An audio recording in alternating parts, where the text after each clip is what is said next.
Hey guys, I'm Sebastian. I'm going to show you the three best, most effective self-treatments for golfer's elbow, also known as medial epicondylitis. Now, some of these are going to be non-traditional. I'm sure that you've done so many YouTube videos already with things like rubbing the area and so on. I'm going to show you things that are very different, okay?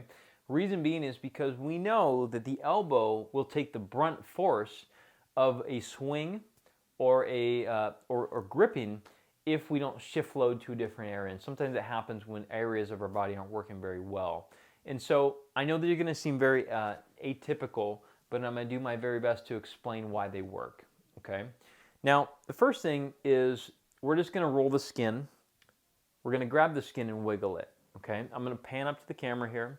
Okay. On the side of the problem, we're just going to grab and wiggle. We're going to spend about 60 seconds doing this. I didn't make this up. This is from dermal traction method from Philip Snell and Justin Dean. They did a very good job of putting this together. Now, it's very simple. As you see, there's no magic spot. Lift the skin and just wiggle it. Spend about a minute. Cover everything that you can, not just the area that bothers you, even up way up here. Okay. After each one, I would try to check to see how things are feeling. If they feel pretty good, cool. You don't need to continue to the other things. This is just number one. Okay, so that's number one. Number two is I like to do something like a lat upper back stretch. And the reasons why is because sometimes inner elbow pain comes from something like a nerve entrapment, which comes in the area and gets trapped within the area of the flexor carpi ulnaris right in the elbow there. And so sometimes we need to get that nerve a little happy. And so we're going to do something like this. We're going to get into a low kneeling position, interlace the fingers, and just put them right behind the neck there, okay? What we're going to do is we're simply going to rock backwards. It's going to feel like it's going to start to pull on this area of your back, right where you can't put sunblock, and we're going to sink back. We're going to do this for about 30 to 60 seconds. Try to get deeper and deeper into that range, like you're stretching your lats or your triceps out, okay? Not a rocket science to this. The reason why this works again is because if we're golfing and we're turning, the mid-back has a responsibility to rotate a lot more than other areas, and extension helps it do so. If not, you'll dump the load into other areas like the shoulder and the elbow. And in this case with the shoulders, it's nice to have some lat flexibility because that'll also help out with getting rid of some of the rotational demands at the elbow. Okay, so this is number two. Number three, this is going to be something really ridiculous, and you can do it seated.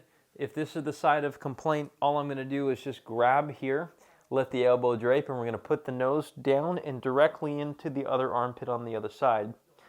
Okay, and what this will address is this deloads the shoulder here, again, which can be tractioning on the nerve as it comes out and just making it present like golfer's elbow, but also it's called a radiculitis, or sorry, a radiculopathy rather.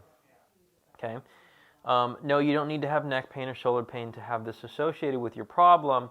A lot of times that we go through a full physical exam and stress test the areas to see if things are bothering you, and then we'll do interventions 1, 2, and 3, such as so, and see which one helps you or not. And so we hold it for 30 seconds to a minute or so, and then we retest. The cool thing is that at least if one of those worked, this is not a golfer's elbow. Even though you have pain right here at the area of the elbow or the golfer's elbow, it doesn't mean you have an elbow problem. It means it's referred. Referred pain, an example, is something like a heart attack. It travels down the arm. We're all in agreement that elbow pain and hand pain associated with a heart attack is not an elbow or hand problem. And this happens on a musculoskeletal level too. And so this is very, very common for people to have. If these work for you, comment below about which one did, and then get the free gift that I have for you, okay? We put a gift that pops up on the bottom or on the side with every video that we have now, or it's in the link description way at the bottom, that will help out with what's the next step to take. Because if this worked with you and you're like, oh, I don't know what to do now, it doesn't help you. Because this is not a solution, this is a first aid. It's a step one of a 4-step recovery process. That's what will make it so you do what you want to do again, okay? And so take advantage of the free gift. Again, it's free. All it takes is your time. Just pay attention to the whole thing. Get the information that we have there for you. If you just want us to help you one-on-one, we could do that too. We have virtual or online sessions. We're in Costa Mesa, California. We're very good at virtual. And as you see, if this helped you, all we have to do is show you what to do. We don't have to necessarily even touch you, except for maybe to examine you, which is nice. But we don't have to actually touch you or do manual therapy in the area to make you feel better all the time, especially if one of these worked, okay? If it didn't work, that's a different story, and then disregard everything I say with this, but in a lot of circumstances, these will work. So we'd love to help you out. We're locally world famous. It's trademarked. We'll see you next time. Subscribe to the channel. Enjoy.